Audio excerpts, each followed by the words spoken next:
Hello everyone, welcome to our Total Fitness Club where we talk about issues that relate to and impact our physical, social, mental and spiritual well-being so that you can live your best life. Let us introduce today's panel members to our audience. We have Rokibur Rahman, who is now IT Project Manager at Alliance Insurance Services. We also have Shahid Emdad, who is a recent graduate from college and starting his first career as an advanced applications engineer at a reputable company. And I am Dr. Tazia Sadar, a physical therapist who started off as a young immigrant in the 90s and is now a mother to second-generation children. So one thing that all of us have in common today is that all three of us are first-generation immigrants too. And the first thing that happens when we immigrate to a new country is we go through an existential crisis, and one of the things that's very near and dear to us, our name, goes through many challenges. So today, through our combined experiences, we want to share some of those, so what we went through, what many of you out there may be going through, and how our collective experiences can help our future generations shape our ways, our forms, our culture, and our history. So welcome everyone, welcome Rokib Bhai, welcome Shahid. Thank you all for being here. How are you all? Thank you. I'm happy to be here. Thank you. It's my pleasure. So Rokib, tell us what experiences you had with your name when you first immigrated to the U.S. Thank you, Sister Tazia. First of all, thank you for hosting this event. It's a great way to talk about our immigrant experience. I came here when I was a teenager, and I started working at a fast food chain restaurant. And as my very first job, I was very nervous. Trying to learn what I need to do on a day-to-day basis. And back home, I was being called by my middle name, which is Rokib, right? But after coming here, the first attack was towards my name. I became Muhammad Rahman, and my middle name got lost. When I introduced myself at work, they put my first name and my last name on the paper, and middle name was just an optional. So interesting story. I started working, and let's say I was doing something, and someone was called Muhammad, and I did not know that they were calling me because I've never heard anyone calling me by Muhammad. So my manager come to me and tap on my shoulder, Muhammad. I looked at her and she said, "Is your name Muhammad?" I said, "Yes." And that was very awkward at that moment to not respond to my name, right? Because again, Muhammad was not the name that I used to call. And then it starts the evolution of Muhammad. So that's one thing. First, I lost my middle name, and then my first name, Muhammad, starts changing. How? One of my coworkers, she started calling me Mo. And later on, when I started going to college, and one of my colleagues at work, she started calling me. And then I had a Hispanic colleague, and in their language, there is something about Mohammed, something to throw fresh water on yourself. So when they heard my name is Muhammad, they started laughing because they're translating that in their head with that sound in their language. So they had difficulty calling me Muhammad. They used to call me Mohammed. So again, in college, my peers started, dissecting my last name. My last name is Rahman. So the closest thing to Rahman is Raymond, right? So people started calling me Raymond. From Raymond, it became Ray. So Muhammad Rokibur Rahman to Mo, then Moha, Mohammed, and Raymond, and Ray. So these many variations that I had to go through throughout my life after coming to the US. So that's a very interesting transition and transformation of your name. Why are we talking about this today? So Dale Carnegie once said that a person's name to him or her is the sweetest and most important sound in any language. If you think about often, out of boredom, if we are doodling something on a piece of paper, you're sitting in a classroom, you're sitting somewhere, you have nothing to do, you have a piece of paper, you have a pen in your hand, and what do? We doodle our own name without even thinking about it. So that just goes to show how innate our name to us is. The reason we're talking about it is what happens to us when our name goes through such a transformation. Do we lose a part of ourselves? Or are we still able to maintain who we are authentically and still, in the process of losing our name? So that's the reason, we're not necessarily giving anybody any answer. We're just talking about it, and hopefully our experiences will help others, with their experience as well. So Shahid, I'm interested to know, what experiences you had when you immigrated to the U.S. and as a teenager as well, going through high school. Have you had any interesting experiences? Yes. Well, thank you. Thank you for asking me, and thank you for letting me be here. Well, I came here when I was a teenager, 15 or 16 years old. My first experience in my, as much as I remember in my gym class, my teacher couldn't tell my first name, Shahid, so he would just call me MD, and it took me first few weeks to understand. Like I tried to fix him, like you can call me Shahid, not MD, because like every time he calls me MD, I have no idea who's calling me. And then apparently it never changed, so I had to be at that for 4 years. So at one point I just gave up because he just fixed in his mindset that he would just call me MD, not Shahid. So yeah, I just took that. And another one is my last name, Imdad. Because of their pronunciation, so they cannot say Imdad, so they just call Dad, and eventually it just became Granddad, and that's from there it just jokes about dad jokes and grandpa jokes. So having experienced this transformation in your name and not recognizing your own name through this transformation, how did that make you feel? Like, did you feel resistance to being called what you're being called? Did you speak out, or did you find it was easier to blend in and just go through the flow and, let them call you whatever they feel comfortable calling you at the expense of sacrificing, what your true name is? Like, what worked for you, Rohit? For me, it was probably a little different than most of the other teenagers. I felt that I needed to blend in, and I needed to be accepted. So that pressure made me accept the name that they were giving. At that point, because I was a teenager, I wasn't aware of my heritage, and I didn't pay much attention to the root that I came from and the importance of the name and how that is connected to my identity. So back in that day, it was I just took it as my destiny and just accepted it. But I know at some point it did make me feel bad because when I was in Bangladesh, I used to do writing. I used to write stories and poems. So I was kind of rooted into the Bangladeshi culture, and the part of me was always missing being Bangladeshi.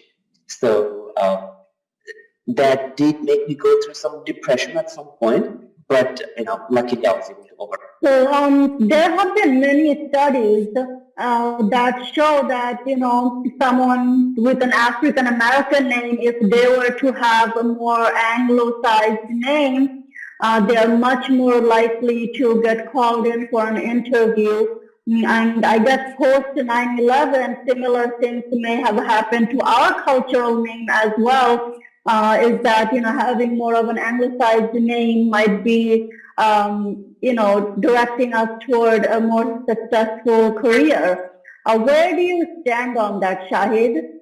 I'm not pretty sure if we need to do that, but yeah, I can relate to my cousin's nephew story that she named her son as Ryan. So I did not, and later on I figured out that's one of the modern Islamic names they use. So these American people or like these people around here, it would be easier for them to call him with that name, and it also doesn't show he's like actually from Bangladesh, or like using this modern name shows that he has this like a modern name with the stylic fashion. So this kind of reminds me of Barack Obama, such an enigmatic figure.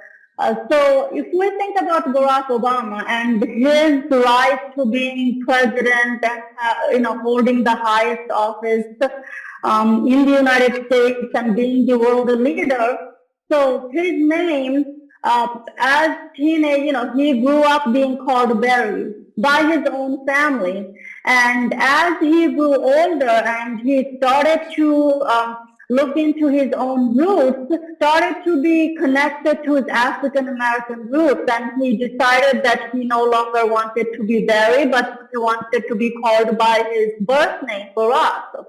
And even his own family was resistant to it in the beginning because they have been calling him Barry all his life. And he had to go through this shift and change in his own family. And I think that's a much more rigorous transformation than, because at least for us, at least we are who we are in the home. But with him, he has to start first in his own family. His own grandmother was against calling him Barack because she has been calling him Barry all his life. So suddenly, and many of his own family members did in his private life call him Barry, but he wanted to be called Barack. He was very insistent on it, and he was nobody knows him as Barry now, but he is defined as Barack Obama. And interestingly, many of our own Bengali people are very successful in many areas in the United States as well as all over the world, with a very ethnic name, right? It just goes to show you, I guess, that, having an ethnic name doesn't necessarily perhaps make your success in the future. Well, if we try to understand why people change their name, there could be many reasons, right?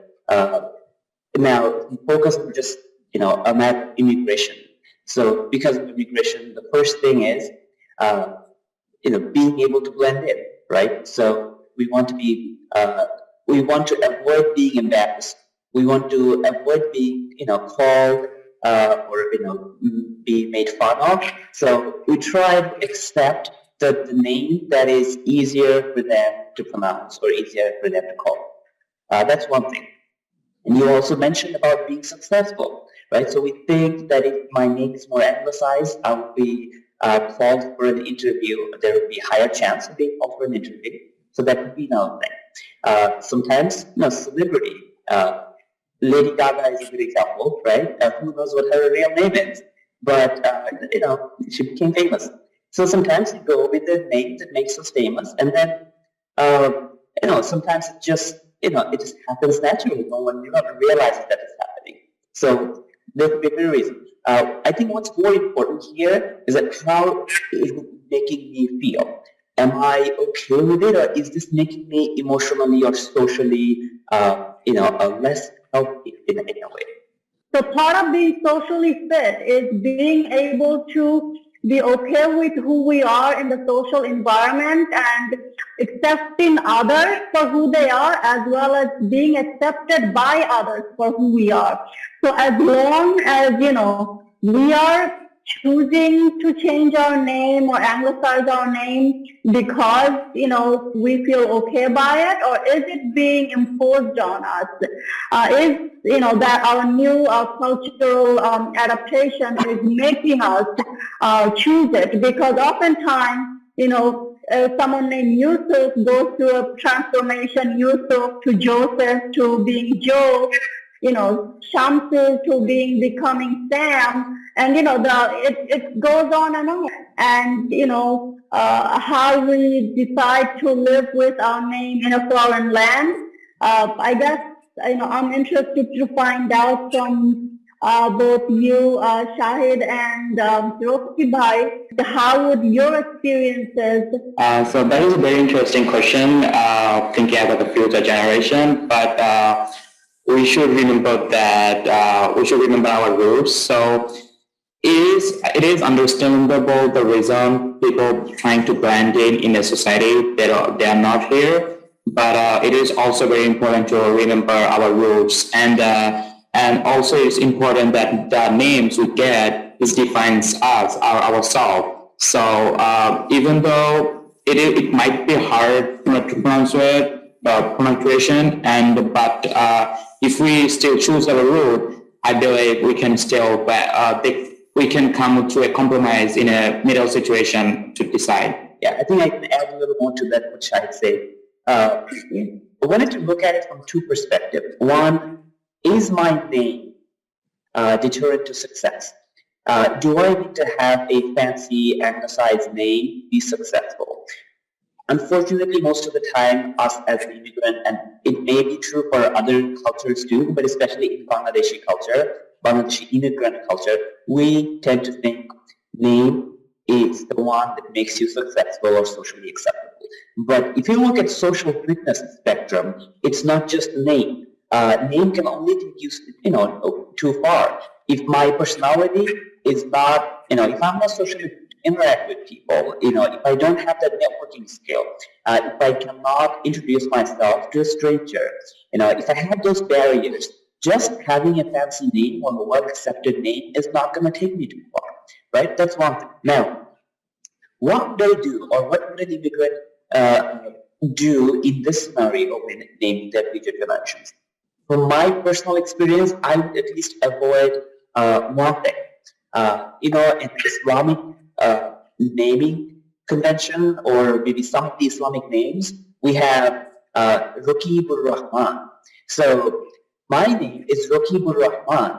So Raqibur Rahman has one meaning, Raqib has one meaning, Rahman has another, right? So if you call me Raqib, it's different than calling me Raqibur Rahman. I would probably avoid, naming my child something that can be broken apart when it loses its meaning, right? So, let's say Hadithur Rahman, right? Or, another example I think you can all throw, like Mominul, right? Yeah. So, Mominul itself doesn't have a meaning. Raqibur itself doesn't have a meaning. Then what you do is you end up cutting it short, making it Raqib or Mumin, right? So I would probably avoid, naming something that is meaning if I cut it short. If I may add my own experience, when I became a parent myself, one of the things that, became very traumatic for me was that I did not want to choose any name that contained the letter T, because my own name starts with a T. And, throughout my whole childhood, since, going to the U.S., everyone just butchered my name because they just cannot pronounce the T the way it is pronounced in Bangla, right? So my name Tazia is always Tazia, Tasia, Tasha, and, it just became butchered in so many different ways that, I just realized, I can't change them So I'll just change on my end and avoid the letter T and avoid any letter that they cannot easily pronounce. So, I would choose names and I would have some American people, have it pronounce it and see how they would say it. Before I put it on my list of names I would choose. And interestingly enough, my oldest, whose name is very easy to pronounce in any language that you would say, and when he was about 4 years old and he learned to spell his name, I started to notice that whenever someone would approach him, an adult, oh, you're so cute. What's your name? And his response was AFSA and Asan. Like he would spell his name and then say his name. Like he was very adamant about that. And then when he learned our country's name, Bangladesh, and then he heard American people say Bangladesh, because, back home in the U.S., nobody pronounces Bangladesh. And even we are guilty of, at some point just saying Bangladesh. We became accustomed to saying Bangladesh because we, even though our country is called Bangladesh, we hear them say Bangladesh and we just revert back to their pronunciation. And we don't even realize that, we are pronouncing our own country's name. And that's the impact. And when I heard my 4 or 5 year old tell me that how absurd it was that they were, what is Bangladesh? It's not Bangladesh. Like he was angry. And then that made me realize, oh my God, why haven't I been angry as an adult? And why haven't I been offended or at least corrected them that, it's Bangladesh? And, that made me think and reflect on my own action, that maybe I haven't been as strong as I needed to be about my culture, about my roots. As Roki Bhai, you were saying that, it's very important to be connected to our roots. And I think that's what happens when we first immigrate to any foreign land, is we try so hard to assimilate to this new culture that we have immigrated to, that we start to lose a part of ourselves. But we need to remember that we remember Kunta Kinte today because he didn't want to forget who he was. He did not want to submit to being called Toby. And that is why we know who Kunta Kinte is today. We don't remember those who gave in to being called whatever name their masters gave them.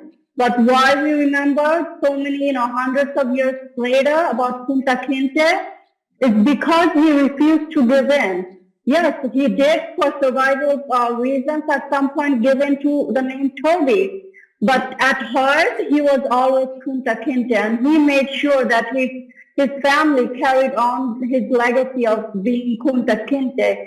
So I think that's the whole reason that we're having this conversation today, right? So any parting messages for our audience, Roki Bhai, based on, what we have been talking about today, any parting messages for our audience? Well, for me, I would say it's about social fitness, right? We're talking about how to be totally fit, and one of the components of being socially fit. And a lot of time, how we feel about our being affects our emotional and mental well-being, right? And that affects our social well-being. So if the name is something that makes you feel, not acceptable, or you're feeling bad about carrying your ethnic name, we are here for you. We want to know from you how it makes you feel. We are here to support you. You are not alone. So that's the message I wanted to give out to everyone, that we have, most of us, gone through the same journey, and it is okay to keep your ethnic name and correct others if they cannot pronounce it. And there is no reason to compromise. What messages of hope you have for them? From my experience, I would say not to give up on the name they gave. Just I would suggest to keep correcting the same thing I did, they would call Shahid or Shahid or something, but I would just fix them with like it's Shahid, with the HID, not T. So yeah, that's how I would suggest that. Not forgetting the rules. I understand you want to be in that communication in the society, but it's also very important not to lose yourself. We need to remember collectively is that, whatever stages in life we may be in, you may have been just immigrated to a new country, or you have been living in the country that you're living in for 5, 10, 15, or even 20 plus years. And whatever your experience may be, it's okay to feel, any negative thoughts, but we have to remember that, we don't always, feel as helpless. When we first immigrate to a country, we may feel more helpless, and it's okay if in those stages in life, you want to blend in and just whatever the society is imposing on you. But remember that it gets better, and as you start to assimilate into the country and you start to find your own footing, you will find the strength to own up to your own heritage and own up to the name that was given to you, that's very near and dear to you. That you may be doodling in your moment of boredom because it's so important to you. And so I would say, it reminds me of that story about that, baby elephant when it first brought into a circus. When the baby elephant first comes to a circus and they tie him down with a big rope by a tree, baby elephant tries so hard to get out. But because it's so small, it cannot, and the rope is too big. But as the baby elephant grows bigger and older, and it's capable of breaking out, but it no longer tries because it accepts the reality that, I am supposed to be chained onto this pole, and, this 6-foot circle is my destiny.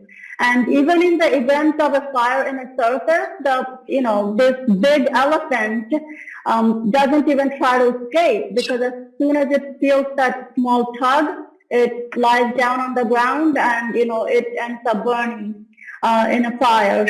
So I guess the learning point is that, as you live in a country for longer and longer and you start to feel comfortable in your surroundings, you will find that strength, but you have to have the motivation. And I think the whole point of us talking about this issue today is finding that social, that strength to own up to that name that we were given. So I thank you, Rokib Bhai Shahid, for sharing your precious experiences with me and with our audience today, in hopes that it will help our future generation, as well as those who may be going through their own experiences right now. We talk about topics that relate to physical, mental, social, and spiritual fitness. So our future episodes will contain one of those topics, one or more of those topics. So we hope you'll tune in with us in the future, and we'll have great conversations. We thank you for staying with us today. Take care. Thank you.